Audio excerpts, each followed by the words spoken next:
Bem-vindos a mais um vídeo aqui no canal. Voltamos à série Sem Cortes. Desta vez teremos connosco um outro entrevistado. Recordamos que na série Sem Cortes existem duas regras. A primeira é de que esta é uma conversa informal, uma conversa que procuramos bem disposta e que traga algumas ideias novas, sem que haja restrições na edição, de alguma forma. E essa é a segunda regra. Não há cortes na conversa.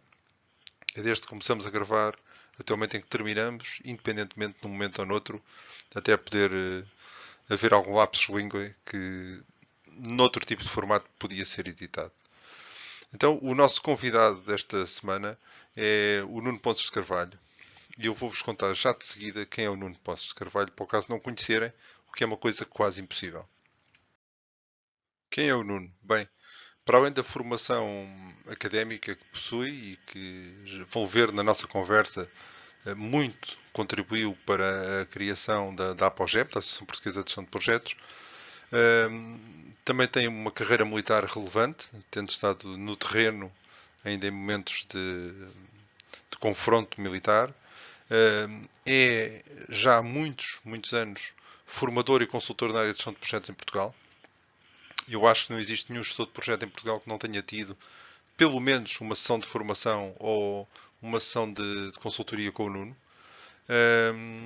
Foi o criador, um dos criadores da APOGEP, a Associação Portuguesa de Gestão de Projetos. Foi também vice-presidente da IPMA, da International Project Management Association. O seu trabalho foi reconhecido e neste momento é um dos membros honorários da IPMA e faz parte, pelo seu trabalho e pelo ser reconhecida a sua integridade, como como chairman neste momento do Comitê de Ética da IPMA. Foi também um dos impulsionadores da entrada de Portugal para o Comitê da ISO de Gestão de Projetos. Falaremos também um bocadinho sobre isso durante a entrevista. É neste momento Presidente da Assembleia Geral da APOGEP e é uma pessoa incontornável naquilo que é a história da gestão de projetos em Portugal. Vamos à conversa. Bem-vindo, Nuno. Muito obrigado por teres aceito o convite. Obrigado, prazer. Queríamos aqui ter uma conversa, irá durar 30 minutos, 40 minutos, por aí, sem grandes restrições. Queria apenas que aplicássemos duas regras. A primeira é que isto é uma conversa entre amigos, uma conversa de café, e portanto sem grandes formalismos e o mais solta possível. E a segunda é que esta conversa irá para o ar exatamente como nós a tivermos, não vai haver cortes, e portanto queremos autenticidade, que é uma coisa que eu sei que também é do teu timbre, não é? Muito obrigado por teres aceito. Sim. Muito obrigado, eu. Então, eu começaria por fazer a pergunta base de início, que é: qual é que seria a melhor maneira de descrever o Nuno Pontes de Carvalho? Bom, eu prefiro que sejam os outros a descrever-me, conforme aquilo que acham de mim, porque eu nunca tive a preocupação de me promover e nunca tive a preocupação de projetar imagens diferentes daquilo que eu sou na realidade. Mas, para não me acusares logo na primeira pergunta de estar a fugir às respostas, eu diria de uma maneira muito simples e atendendo ao contexto em que estamos, que é o da Associação Portuguesa de Gestão de Projetos, descrevo-me como uma pessoa que há 20 e tal anos, desde há 20 e tal anos, tem dado tudo à Associação, acredita na Associação, apesar de momentos conturbados que por vezes têm vivido, e tenho uma grande fé naqueles que me sucederam, e em particular em ti, Pedro, tenho uma grande fé de que consigas pôr novamente a associação com o reconhecimento que tinha na praça pública e no mundo da gestão de projeto. Eu prometi que isto era sem cortes, mas acho que vou ter que cortar esta parte, não é? Epá, não podes. Não podes. já começou mal, já começou mal. Epá, Olha, sim, obrigado pelas tuas palavras. Queria dizer que quando se pensa em APOGEP e quando se pensa em gestão de projetos em Portugal, inevitavelmente o teu nome é dos nomes que aparecem em primeiro lugar, não é? Obviamente, pelo aquilo que tens o trabalho que tens feito. Falaste da APOGEP e do início da APOGEP. A pergunta que eu gostava de colocar, porque poucos de nós saberão a história, O que é que lá em 94 e antes, porque 94 é o ano da fundação, não é? O que é que levou um conjunto de entusiastas, entre os quais o Nuno, a pensar em criar a Associação Portuguesa de Gestão de Projetos? Bom, isto na realidade começou um ano antes, em 1993. Na altura houve um grupo de pessoas portugueses que, por mero acaso, se encontraram juntas numa pós-graduação de gestão de projetos, realizada na altura numa parceria entre o Instituto Superior de Economia e a Universidade de Bremen. Depois, por razões que a razão desconhece e que ficam no segredo dos senhores professores universitários, o professor universitário que dava a cara no Instituto Superior de Economia zangou-se com o Instituto e passou para a Universidade Aberta.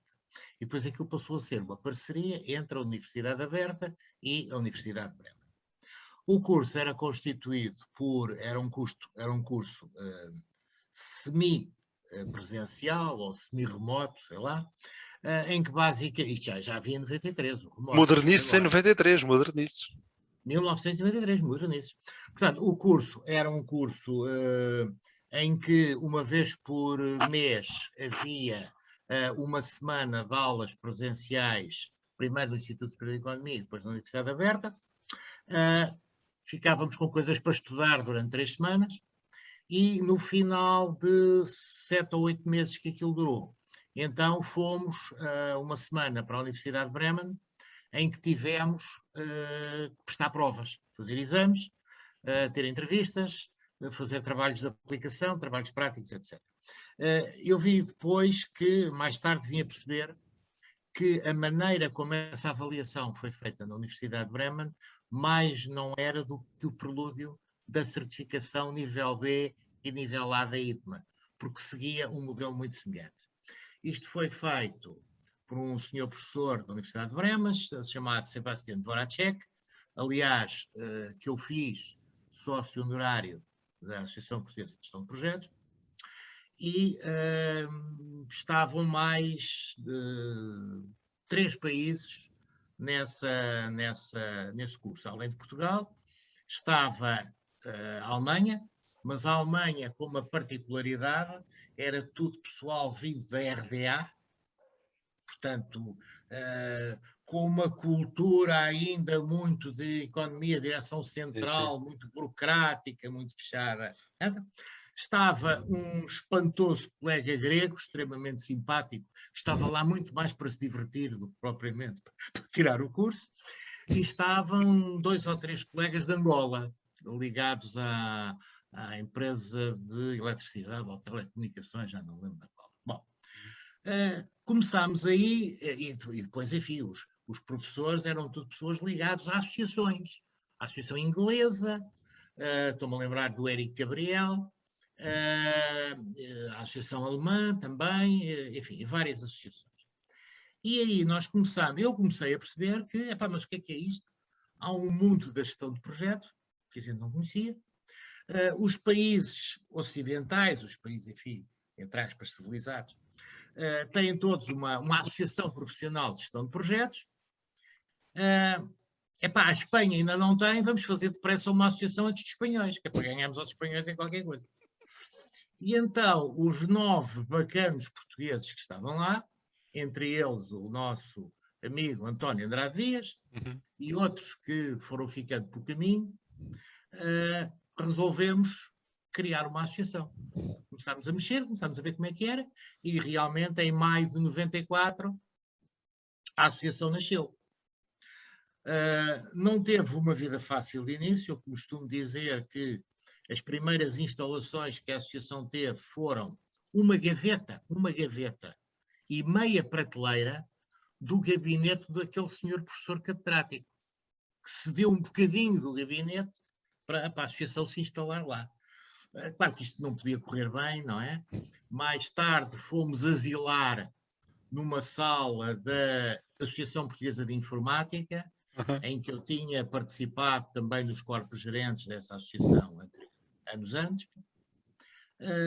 depois arranjámos um mini escritório, depois arranjámos um escritório um bocadinho maior na Praça de Alvalade, depois arranjámos um escritório muito grande na Avenida de Conde Redondo, depois mudámos para um poliban e agora estamos novamente mais ou No menos éter. em remoto. Agora estamos no éter. Sim. Estamos mais ou menos assim, quase que num regresso às origens, mas isto, o que é importante é o espírito, e que o espírito se mantenha e que as pessoas continuem a ter pelo menos o mesmo sentido de missão que tiveram aqueles que fundaram a associação. É esta a história. Sim, Muito senhor, breve. muito interessante. Se calhar alonguei-me um bocadinho mais. Não. É bom ouvir-te, até porque entre as outras qualidades és também um bom narrador, não é? Portanto...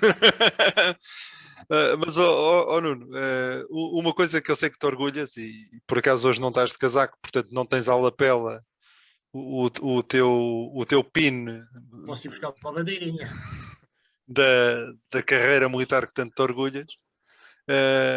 A minha pergunta / provocação é até que ponto a tua formação e a tua carreira militar influenciou neste caminho de construção da APOGEP, que em alguns casos foi um caminho de combate, não é?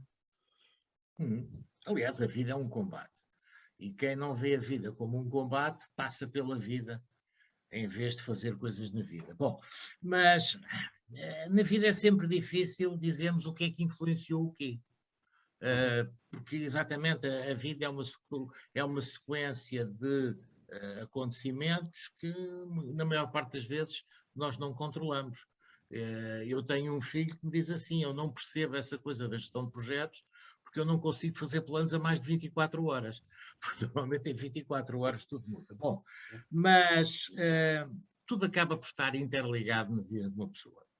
Realmente foi no Exército que, objetivamente, eu geri o meu primeiro projeto, em que fui formalmente nomeado gestor de um projeto, então no Serviço de Informática do Exército. Eu quase que tenho vergonha de dizer em que ano foi em 1979, mas mesmo assim, mais tarde, quando comecei de corpo e alma a dedicar à gestão de projetos, comecei a ver que, espera aí, eu já geria projetos muito antes. Quando eu tive que reorganizar um aquartelamento em Timor, em meia dúzia de dias, e ao mesmo tempo manter a atividade operacional, isto foi um projeto de elevadíssimo risco. Quando tive algumas vezes que planear operações em que os riscos eram avaliados pela possibilidade ou não de perda de vidas, e em que a motivação e a liderança se traduziam em convencer as pessoas a aceitar missões em que podiam lá deixar o cabedal, não é? Pois isto tem tudo a ver com a gestão de projetos. E realmente é engraçado que há muitas semelhanças entre a maneira como os militares veem a missão e a maneira como um gestor de projetos vê a missão do projeto. O militar, tal como o gestor de projetos, tem que ser pragmático. Não se pode perder em miudezas. Nós temos, aliás, enfim, num momento recente, um camarada, eu chamo camarada porque é assim que os militares se tratam, um camarada que nos enche de orgulho, que é o Almirante Gouveia Melo. Ele não está a fazer nada de extraordinário. Ele está a trazer para uma missão objetiva que lhe foi dada aquilo que é a nossa cultura militar, que é: há que fazer, é para se fazer, com a equipe que temos.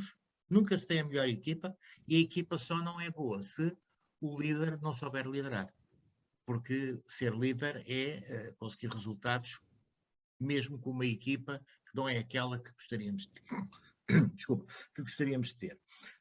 Tenho encontrado, no mundo da gestão de projetos, colegas, tanto na IPMA, como no PMI, como na ISO, muitos deles antigos militares.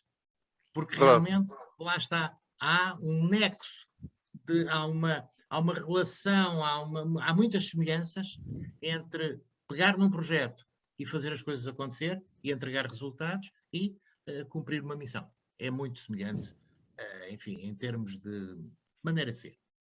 Sim, eu tenho aqui mais algumas perguntas sobre a construção da APOGEP, mas não resisto a ir por aí para fazer uma pergunta que é: achas que esta questão da gestão de projetos estar mais enraizada no mundo militar e no aeroespacial também tem a ver com se levar mais a sério a missão do que se leva noutro tipo de transformações? Nunca pensei nisso a sério, mas acho que tens razão. Acho que tens razão. Porque para o militar a missão é algo que se tem que cumprir. Por falares de aeroespacial, eu lembro-me, aqui há uns anos atrás, em que fui à Espanha, a convite do nosso colega Jesus Martínez Almela, a fazer a certificação de alguns colegas espanhóis. E um deles era uma senhora, certificação nível B, salvo erro, ou era B ou era A, e que tinha sido gestora de projetos. Ela trabalhava para a Agência Espacial Europeia e tinha sido gestora de um projeto que era o desenvolvimento de um novo transponder para os satélites europeus. Para quem não está familiarizado com estes termos, o transponder é um emissor-receptor que trabalha autonomamente, seja num avião, seja num satélite, e que está constantemente a dizer: eu sou fulano e estou aqui, eu sou fulano Sim. e estou aqui. Eu estou vivo, não é? Eu estou vivo, por isso é que os piratas do ar, a primeira coisa que fazem é desligarem o transponder. Ora bem, ela apresentou o projeto com muitos detalhes técnicos, muita informação, e às tantas eu disse-lhe assim: espera aí, em tudo aquilo que apresentou, não vejo aqui referências à questão da qualidade. Diga-me uma coisa, a qualidade era algo importante no seu projeto? E ela, eu não ouço tentar responder em castelhano, repetir em castelhano aquilo que ela disse, para não ser ridículo, mas ela disse uma coisa muito simples: a qualidade é o fator fundamental, Sim. porque depois de lançarmos o satélite não temos uma escada para ir repará-lo. É uma boa observação, sim. É isso. E nos projetos muitas vezes é isso, as coisas têm que acontecer, e depois de entregarmos isto tem que correr bem. Sim. Não há alternativa, tem que correr bem. E muitas histórias de insucessos em projetos não vêm da tecnologia, vêm das pessoas. E do acreditar menos no projeto. E já agora, a pessoa que mais tem que acreditar no projeto é o gestor de projetos. Se ele não acreditar, mais ninguém acredita. Sim, sim.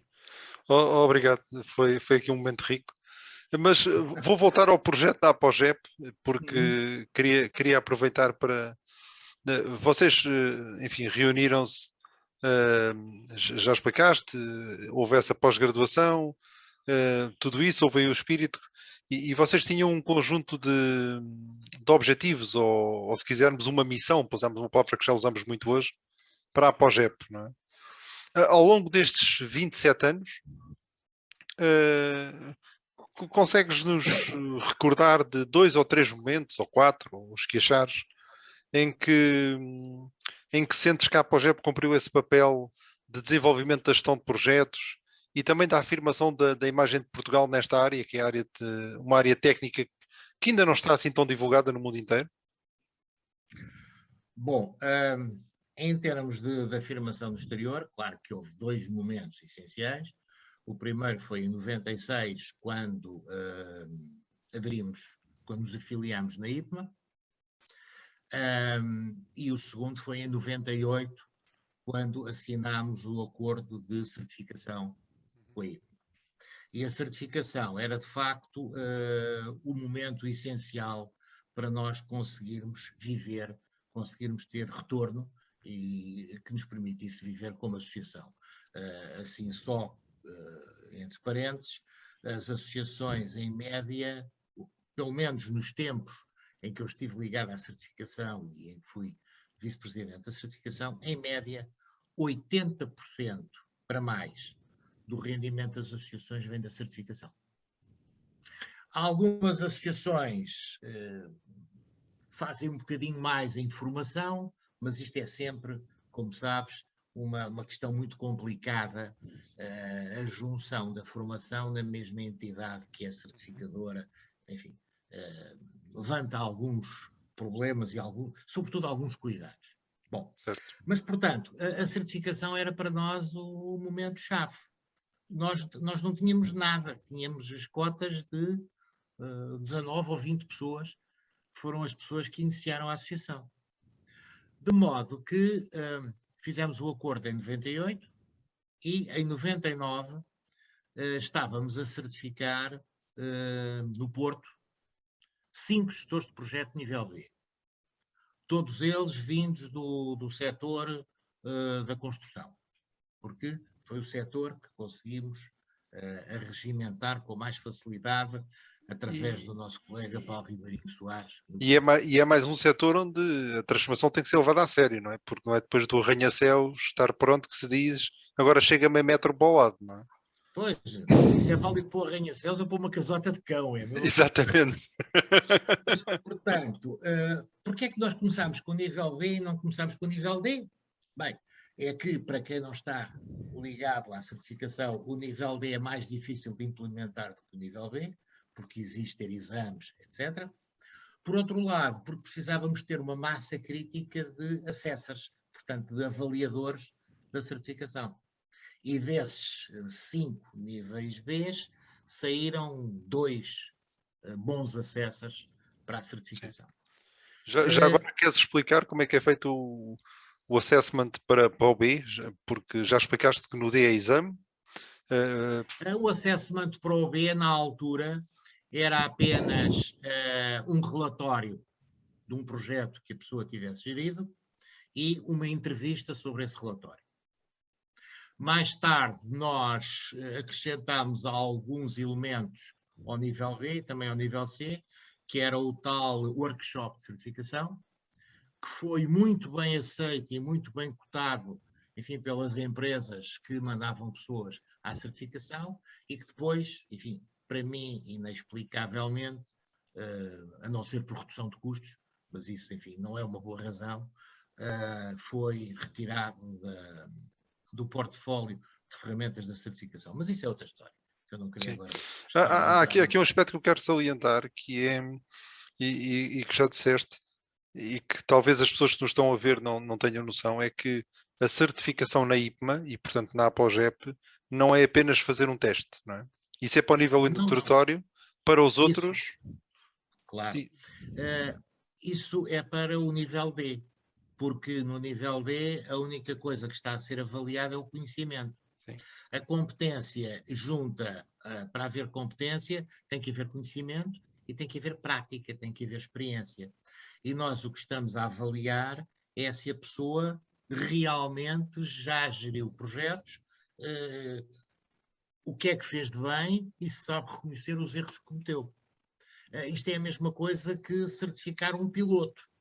Ninguém certifica um piloto, ninguém põe as asinhas de brevet de piloto a um piloto que passa no teste escrito de navegação. Porque se ele não souber pegar no manche e pôr o avião no ar e depois devolvê-lo à terra, não é? Não é aquele piloto em que eu me queria meter no avião com ele a conduzir, não é? Claro. A pilotar. Portanto, a certificação é isto. A pessoa tem que mostrar que sabe fazer, é capaz de fazer. É claro, não sabe fazer tudo, tem um potencial de desenvolvimento à frente e por isso é que a certificação tinha, nos tempos em que eu estive ligado à certificação, uma outra coisa que também era muito valorizada pelas pessoas e pelas empresas. É que a certificação tem um período de duração e ao fim de 3 anos, enfim, o que fosse, 3 anos, 5 anos, não sei quanto é que é agora, a pessoa tem que se recertificar. Ora bem, certificar significa apresentar uma série de comprovativos de que continua a saber pilotar. Mas nós fazíamos mais do que isso. Nós fazíamos realmente um coaching profissional aos nossos colegas certificados. Anualmente, nós entrávamos em contato com eles, o que é que anda a fazer, o que é que não anda a fazer, olha, tem que se recertificar, procure fazer isto, aquilo e aquilo outro. E depois, a sessão de recertificação era sempre uma entrevista, não havia cá coisas remotas, era sempre uma entrevista, ok? Olhos nos olhos, em que tínhamos o processo da pessoa. É claro que hoje em dia o papel é uma coisa aberrante, mas o papel tem uma grande vantagem. É que, quando estás na minha frente, se eu tiver aqui um computador em que estou cheio de informação tua, tu não sabes que informação é que eu tenho. Nem tens a noção do volume dessa informação. Quando vês um dossiê em papel, chama-me antiquado se quiser, mas a pessoa diz, eu mereço estes tipos de consideração de terem coligido a informação acerca do meu exercício da profissão. Eles estão-me a acompanhar. Sim, sim, sim, sim. E nós, bom, mas podemos eliminar o papel, eu não me importo. Mas nós dávamos indicações de coaching à pessoa. Eu dou um exemplo deste coaching. Muitas das nossas empresas de consultoria da IT, que são o core da nossa certificação, tinham muita facilidade, e têm, em certificar pessoas nível C. Porque são projetos de média complexidade e as pessoas fazem dezenas de projetos desses por ano e, portanto, continuam a fazer. Só que depois as pessoas querem progredir, querem ser nível B. E para ser nível B é preciso haver projetos complexos. E a empresa não tem projetos complexos. Isto é um problema. Como é que eu vou progredir? É claro que não chega a dizer, olha, se a sua empresa não tem projetos complexos, não tem empresa, se quer progredir na carreira. Quer dizer, isso é a resposta da pessoa insensível perante um problema. É absurdo. E então o que é que nós dizíamos? Dizíamos assim, pensa lá, então... e depois ainda havia outra coisa pior, que eram aqueles que, entretanto, deixavam de ser gestores de projeto e passavam a ser diretores. Já não geriam projetos, mas eles queriam manter a sua certificação. E nós não temos certificações para diretores, lamento imenso. Não certificamos gestores de linha. E então eu tinha uma conversa com eles. E dizia assim, então mas ouve lá, tu és diretor de quê? Tenho uma série de gestores de projeto na minha unidade e trabalham todos na área de governo, por exemplo. Mas eu não giro projetos. Eu digo, não, tu estás enganado. Tu ainda não percebeste bem o que é que andas a fazer. Tu não és diretor de uma unidade. Tu és diretor de um portfólio de projetos da administração pública. Certo. E depois conversávamos um bocado com isso e disse assim, tu podes certificar nível B ou nível A, depende agora da complexidade do teu portfólio, se conseguires provar e apresentares evidências de que estás a gerir aquela coisa que chamas a unidade, como um portfólio. E que és tu que atribuis os projetos aos gestores de projeto, és tu que lhes dás orientações normativas, és tu que avalias o desempenho deles. Se mostrares isso tudo, eu certifico nível B. E as pessoas agradeciam. E diziam, tu deste-me orientações preciosas. Sim, E era isto que era valorizado. E nós agora, às vezes, admiramos já não termos tantos Bs e tantos As, e se calhar nem mesmo tantos Cs. E, Pedro, eu lamento dizer, mas a razão é muito simples. Perda de qualidade de serviço. Achas que isso... Estava aqui a pegar um bocadinho, porque tu disseste duas coisas que eu achei muito interessantes. Foi que uma das coisas que fez desenvolver a gestão de projetos foi a nossa afiliação na IPMA, e depois, e foi para aí que nós fomos, que o trazer a certificação para Portugal, e uma certificação baseada em competências, muito mais do que em conhecimento, não é? Como achas que, para além desses dois momentos, e eu estava aqui a pensar num que eu conheço melhor, como sabes, que é a nossa ligação à ISO, achas que também foi um momento determinante? Ou achas que, em termos de relevância para o posicionamento do país e para aquilo que é a nossa imagem, foi interessante, mas não foi assim tão importante? Não, sem dúvida que foi importante, sem dúvida que continuará a ser importante. Eu queria só dizer uma pequenina coisa antes, Claro. ainda em relação à certificação, e depois encerro o tópico, que mostra muitas vezes o espírito pioneiro que há quando se cria algo. Foi os acessos que nós tínhamos, e na altura éramos 5, eu incluído, decidimos que durante um ano, que era o ano da República, nós fizemos certificação em 99, em 2000 não fizemos, desculpa, sim, 98, 99, exato, fizemos certificação, em 2000 não fizemos nenhuma certificação, por uma razão muito simples, tivemos a tratar do paperwork, tivemos a montar o da burocracia, sim. Tivemos a montar o sistema de certificação e em 2001 arrancámos em velocidade de cruzeiros com A não, mas B, C e D. Sim. E então nós decidimos que durante o ano de 2001 nenhum assessor cobrava honorários. Os honorários revertiam para os proveitos da associação para criarmos a massa crítica financeira Ganhar para músculo, sim. para podermos trabalhar. E é engraçado que em 2002, quando eu comecei a pedir às pessoas para me entregarem recibos verdes dos FIIs para eu lhes pagar, houve pessoas que ficaram admiradíssimas. Mas então isto é pago? Epá, eu não quero ser pago. Quer dizer, as pessoas quase tinham vergonha de receber o dinheiro. Quer dizer, como o espírito às vezes muda ao longo dos tempos, dá vontade de refletir. Sim. É também uma história engraçada. Mas sim, foi uma história engraçada, assim, boa. Voltando à tua questão, eu disse muitas vezes, quando tenho nos cursos e nas apresentações da APOGEP, quando as fazia, que a APOGEP tinha, como qualquer pessoa, duas pernas em que se mantinha de pé. Uma era a perna da certificação e outra era a perna da normalização.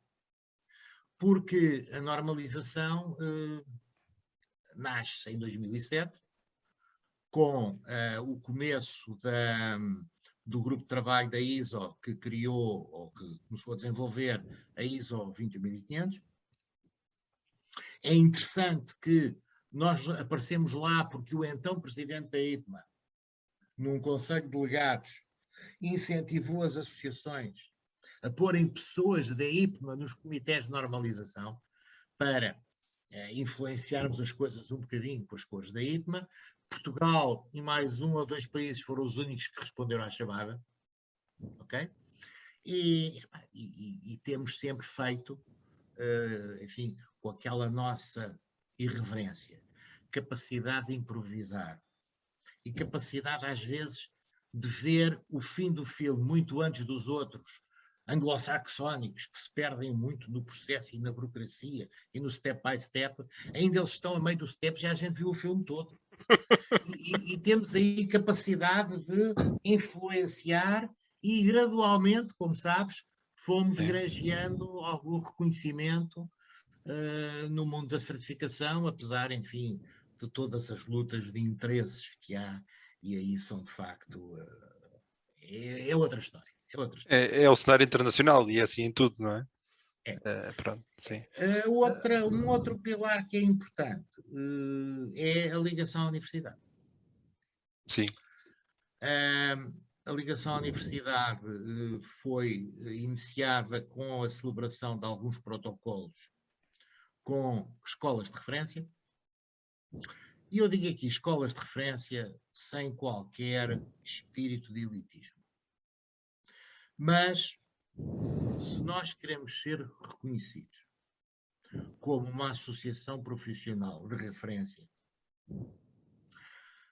lamento dizer isto, mas temos que nos ligar também com instituições académicas de referência. Não quer dizer que não haja espaço para todos, mas as de referência têm que lá estar. Não vou aqui estar a citar nomes, mas, eu acho ótimo que a gente tenha protocolos de cooperação com a Escola Técnica de Freixo de Espada à Cinta. Realmente acho ótimo, porque é a nossa missão de promover o interior do país. Mas, quando a Ordem dos Engenheiros, quando a Ordem dos Arquitetos, quando a Ordem dos Economistas olham para a Associação Portuguesa de Gestão de Projetos, uma coisa é dizer, eles até têm um protocolo com o Freixo de Espada à Cinta, ou então eles têm um protocolo com aquelas escolas que a gente conhece e diz, se aquela escola quer trabalhar com estes tipos, é porque eles merecem credibilidade e consideração. Sim, é um cartão de visita também e é um endosso. Exatamente. Sendo que acho que focaste em um aspecto que é muito importante, que é temos que nos posicionar nos diversos tiers para podermos trabalhar com aqueles que são as associações de referência, trabalhar com as escolas mais pequenas, a trabalhar com o secundário, enfim, vender projetos e a gestão de projetos em todas as áreas de ensino, não é? Sim, mas vamos lá ver. Eu com o secundário sou muito cético, sempre fui, porque a gestão de projetos é gestão, exige maturidade. Eu posso dizer que já dei aulas a bacharelados, já dei aulas a pós-graduações, já dei aulas a mestrados. A capacidade de absorção É das diferente. matérias em bacharelatos é completamente diferente de uma pós-graduação. Mais ainda, eu já dei bacharelatos numa escola, que era o Instituto Superior de Gestão Bancária, em que na altura em que esse instituto era grande, depois desapareceu, eu tinha turmas de dia e turmas à noite. As Sim. turmas de dia eram para pessoas que tinham feito o secundário, 12º ano, e tinham ido para o Instituto de Formação Bancária. Certo. Epá, passavam pela gestão de projetos como boi para palácio. Eram pessoas sem experiência prática, não é? Quando se lhes falava em comunicação, em liderança, em organização, mas isso vem para o teste. Ok? As mesmas pessoas de bacharelato, na pós-graduação, nas aulas noturnas, Noturnas. que já eram bancários, que já tinham uma experiência profissional, já sabiam o que era atender clientes, já sabiam isso tudo, entravam pelas matérias de uma maneira completamente diferente. Certo. De tal maneira que houve uma vez um aluno da Caixa Geral de Depósitos, posso dizer, não tem problema nenhum, que me encontrou na rua e que me disse uma coisa que para mim foi o maior louvor que eu tive até hoje na minha vida profissional, pelo menos na área da formação. Foi, olha, o professor mudou a minha vida. Porque eu estava na área comercial, estava num balcão, depois daquilo que aprendi consigo, fui para a organização e planeamento do banco, estou feliz. Faço coisas que gosto de fazer. Muito interessante. Sim, é verdade. Oh, Portanto, no secundário, tenho muitas dúvidas. Posso-lhes dar uma lavagem ao cérebro, umas coisinhas e tal, mas é a verdadeira introdução, não é? Introdução ao tema, não é? Pronto. é a introdução à introdução. Sim, mas eu queria aproveitar para pegar aí num outro tema. Disseste há bocadinho que nós, ao contrário dos anglófonos, que às vezes eles estão ainda a ler o canhenho para saber como é que é o processo, não é? E nós já vimos o filme todo. Mas é verdade que boa parte destes anglófonos, lato senso, estou a pensar nos Estados Unidos, no Reino Unido, na Austrália, têm sido os sítios onde a gestão de projetos mais tem sido fomentada, tem evoluído, está mais profissionalizada, em alguns casos até já tem uma ordem, por assim dizer, não é? Fora do Reino Unido. Sim. Fora do Reino Unido. E na Austrália a associação tem um papel bastante forte, sim. E consegue se impor até às internacionais e tudo isso. A minha pergunta é se isto só tem a ver com uma aposta política ou se é a forma como nós nos posicionamos e como exercemos a nossa profissão de gestores de projeto que faz com que as coisas sejam diferentes, ou sequer se existe este gap entre países, ou se isto é uma coisa que às vezes é alimentada, porque nós às vezes temos também um bocadinho a mania do que o que vem de fora e o que é feito pelos outros é que está bem, por algum déficit de autoestima que durante muitos anos se imperou em Portugal. Não é?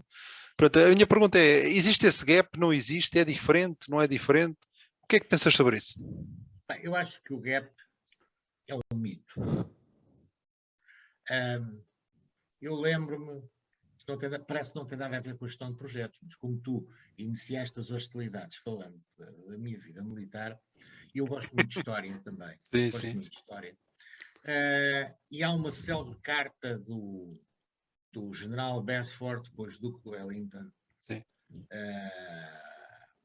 ao rei, a descrever, a falar sobre as suas campanhas na Península Ibérica, e em determinada altura ele refere-se ao soldado espanhol e ao soldado português. E ele diz: o soldado espanhol e o soldado português são soldados magníficos, muito rústicos, capazes de sofrer em más condições, mas há uma grande diferença entre eles. É que o soldado espanhol tem brio, promove-se, mesmo quando faz coisas insignificantes, diz que fez uma coisa fantástica. O soldado português, quando faz uma coisa fantástica, pede desculpa, diz que não era a intenção dele, e que para a próxima vez... Nós parece que temos vergonha daquilo que fazemos bem feito. Esta é uma realidade. E Pedro, eu tenho encontrado tudo. Eu tenho encontrado excelentes gestores de projeto na Europa e na Austrália, como tu disseste, alguns deles académicos brilhantes, e tenho encontrado pessoas extremamente fracas, mas, como dizia o general, com uma grande autoestima e uma grande projeção de imagem, mas que depois, coitadinhos, são muito fraquinhos. Portanto, há de tudo. Realmente, nós temos um problema de organização a nível nacional. Mais até do que de planeamento, não gostamos de planear, gostamos de improvisar, é de organização. Nós não criamos estruturas duradouras e não sabemos manter essas estruturas duradouras, porque só com estruturas duradouras é que as coisas vão para a frente. Eu dou-te um exemplo, Pedro, que tu conheces bem. Tu vives, quer dizer, trabalhas num edifício que já foi o Instituto de Informática do Ministério das Finanças. É verdade. Onde eu tive o prazer de dar algumas ações de formação no outro século. Há alguns semestres. No outro século. Esse Instituto de Informática do Ministério das Finanças era uma referência de qualidade na informática que estava a nascer, não só na administração pública, mas em todo o país. O que é que se fez? Destruiu-se. Destruiu-se. Pura e simplesmente. Não soubemos. Pelo contrário, os ingleses têm um instituto que desenvolve processos e técnicas e tecnologias para a administração pública, que criou coisas como o Prince 2, que criou ferramentas de análise de sistemas de informação e que continua a existir e que as pessoas sentem é apelativo trabalharem para essa organização. Portanto, para mim, o grande problema é um problema de organização, é um problema de falta de organização. Nós excitamos imenso em fazer coisas, excitamos ainda mais em dizer que vamos fazer coisas, depois não somos sustentáveis.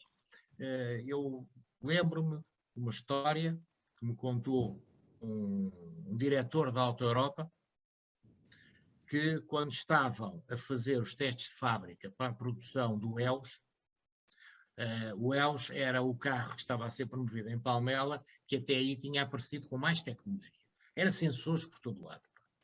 E um dos sensores que ele tinha era o sensor da capota, que identificava quando estava chuva e fechava a capota, identificava quando estava sol e bom tempo e abria a capota, só que o problema é que ele às vezes fechava a capota quando não devia e abria a capota também quando não devia, por exemplo, no meio de uma carga d'água.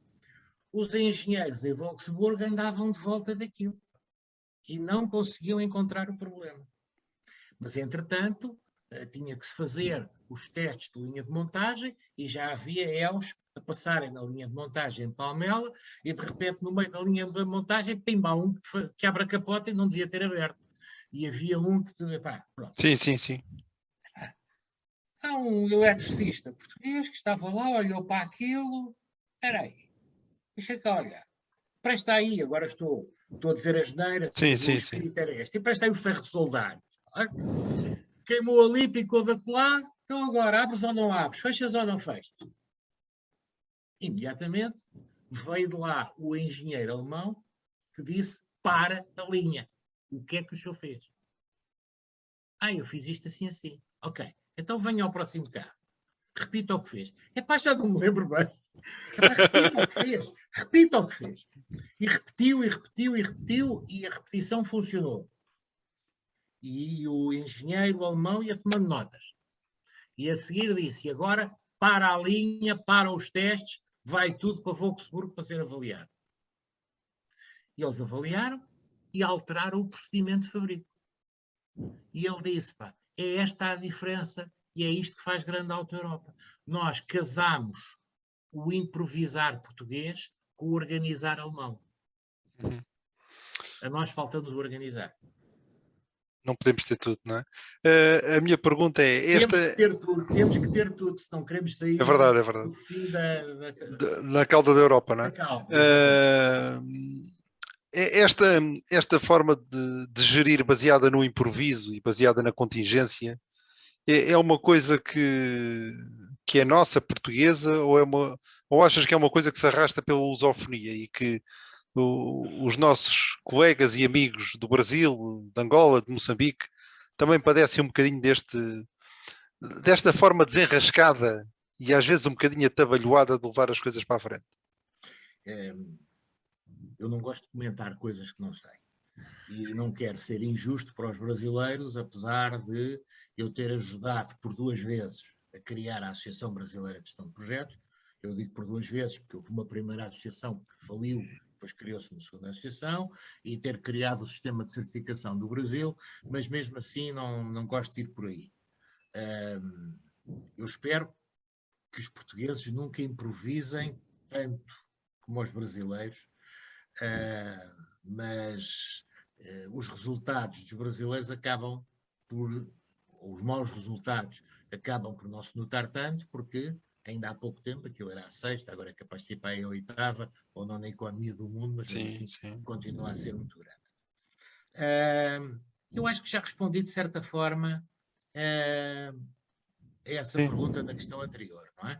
Mas, de qualquer maneira, eu considero que a nossa flexibilidade, capacidade de adaptação a situações novas, abertura ao exterior, porque isto já vem do século XV, não é? Abertura ao exterior e o nosso respeito e facilidade de interação com outras culturas, isto, sobretudo em tempos de economia global, são de facto uma mais-valia dos portugueses. Só falta aqui juntar um bocadinho de cultura de planeamento, de cultura, sobretudo cultura de organização. Sim. Cultura de organização, como eu disse. Eu muitas vezes, e mais uma vez, isto é uma coisa que o Pedro Engrácia conhece muito melhor que eu, mas a Itália, que é um país maravilhoso, já teve não sei quantas dezenas de governos desde o pós-guerra. E continua a funcionar. Porquê? Porque tem uma hierarquia de funcionalismo público organizada e independente do poder político. Nós sabemos como é que é em Portugal sempre que muda um governo. Para já, tudo o que eles fizeram está mal feito, vamos fazer de novo.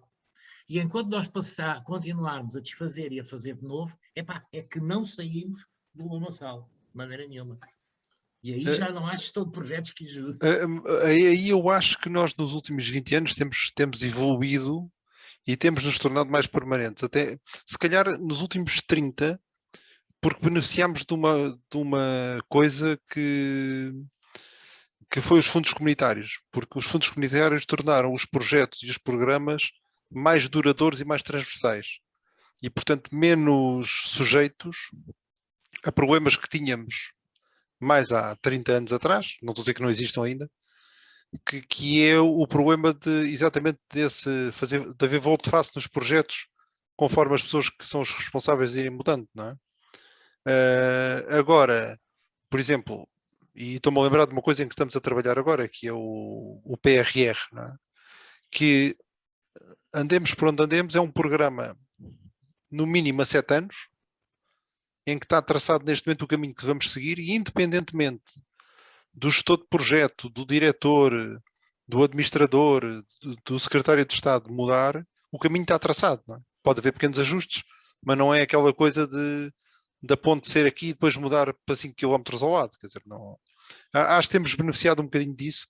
É se calhar o casar da organização alemã e do norte da Europa com o nosso espírito de investigativo, não é? Chamar-lhe assim.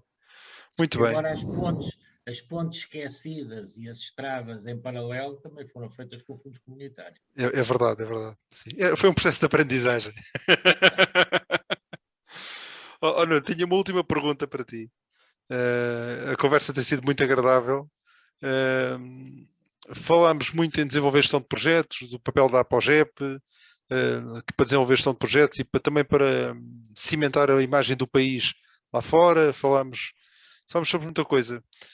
A minha última provocação é: se pudesses tomar uma medida para fortalecer a gestão de projetos em Portugal, qual seria a medida que tomavas? Ora bem, essa pergunta, em termos de gestão de projetos, é uma pergunta, eu quase diria, contra a natura. Porque a gestão de projetos, por natureza, vê ou vive da integração. Nós não, no planeamento de um projeto, nós não podemos dizer o que é mais importante. Se é planear o âmbito, se é planear os riscos, ou o orçamento, ou os prazos. Tudo está integrado e nada pode viver sem os outros. Mas, como a gestão também é feita de opções, eu diria que se estivesse enfiado nas tuas botas, eu elegeria como primeira prioridade neste momento, para além de outras questões organizativas e administrativas que são muito complexas, com certeza, e que têm que exigir a tua atenção imediata, eu olhava para a cooperação com a universidade. Porque a cooperação com a universidade pode dar retornos a curto prazo, sobretudo das pessoas que passam pela universidade e que se mostrem interessadas pela gestão de projetos. É claro que isso depende muito dos professores que tiverem, do entusiasmo que lhes conseguirem transmitir, mas posso dizer que eu vivi um momento de frustração quando criei, ou ajudei a criar, há umas direções atrás, o prémio APOGEP para o melhor aluno de turma de gestão de projetos, e até foi criado um regulamento para isso, e houve alunos que eu sei que se esgatanharam para ter o prémio. Eu tive um aluno, aliás, tive 2 alunos na Nova, que oscilavam entre eles. Quando um tinha 19, o outro tinha 18. Quando o outro tinha 18, o outro tinha 19. Ok?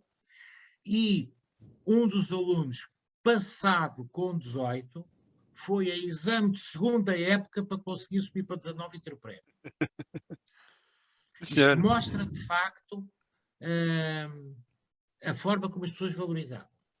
E o prémio era constituído por uma série de coisas, entre elas, na semana do gestor de projetos, que formalmente entrega o prémio. E ser sócio da associação durante um ano sem pagar cotas. E ter o exame de certificação nível D gratuito. Pois foi a única coisa do pacote que ele teve. Porque as outras não aconteceram. E eu não quero fazer... Às vezes é assim. Pois, mas não pode ser. Não pode ser. Se queremos ter credibilidade, sobretudo no meio, como é a universidade, que vive muito da imagem e do projetar a imagem, não pode ser assim. Nós conseguimos entrar numa escola superior se conseguimos convencer o reitor que a imagem dele ganha por apoiar a gestão de projetos.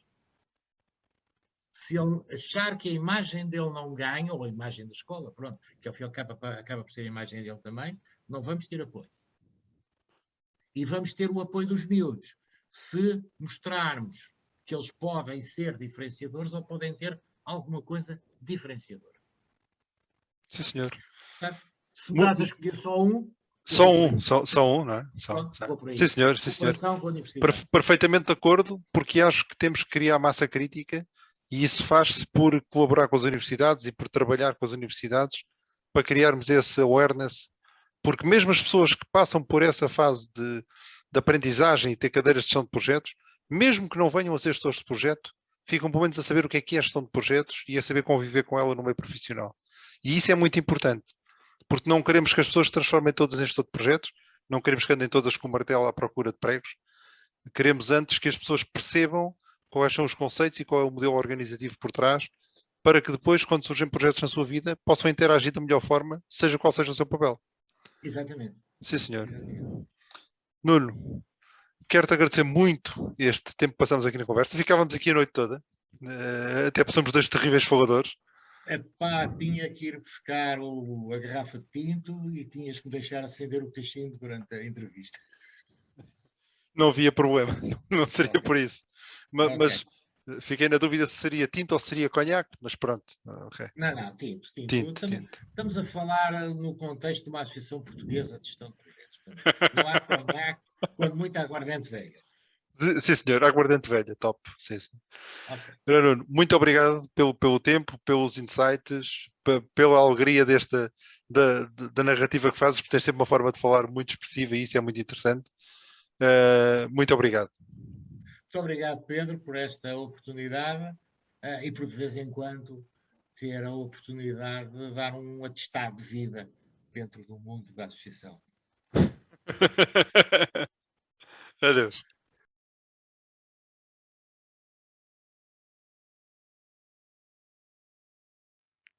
Como reparamos, tivemos aqui um problema de scheduling, porque prometemos 30, 40 minutos e fomos aos 50 e tal.